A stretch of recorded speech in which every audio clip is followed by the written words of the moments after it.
ഉച്ചയ്ക്ക് സ്കൂളിലേക്ക് ചോറ് കൊണ്ടുപോയാലും 4 മണിയാകുമ്പോൾ വല്ലാത്തൊരു വിശപ്പാണല്ലേ.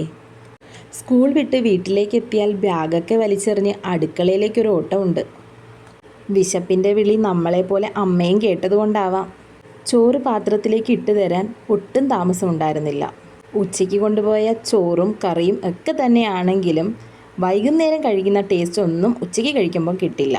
വർഷങ്ങൾക്കിപ്പുറം അമ്മ ഒറ്റയ്ക്ക് ചെയ്തുകൊണ്ടിരുന്ന ജോലി നമ്മൾ ഒറ്റയ്ക്ക് ചെയ്യേണ്ട ഒരു അവസ്ഥയിലെത്തി. ചിലരെങ്കിലും അതിഥികളെപ്പോലെ സ്വന്തം വീട്ടിലേക്ക് എത്തുമ്പോൾ അന്ന് സ്കൂൾ വിട്ട് വന്നപ്പോൾ തോന്നിയ വിശപ്പൊന്നും ഇന്ന് തോന്നുന്നതുമില്ല.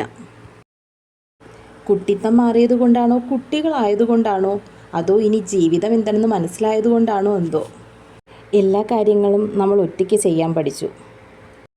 ചോറുപൊതി കൈനീട്ടി വാങ്ങിയിരുന്ന നമ്മൾ ചോറിപ്പോൾ കെട്ടിക്കൊടുക്കാൻ പഠിച്ചു. ജോലിയൊക്കെ കഴിഞ്ഞ് വരുന്ന നിങ്ങളോട് ഞാനൊരു കാര്യം ചോദിക്കട്ടെ? ചൂട് ചോറും മീൻ കറിയും കോവയ്ക്ക മെഴുക്കുവരട്ടിയും സാമ്പാറും ഒക്കെ ചേർത്ത് ഒരു പ്ലേറ്റ് ചോറെടുക്കട്ടെ. ദേ ഇതുപോലെ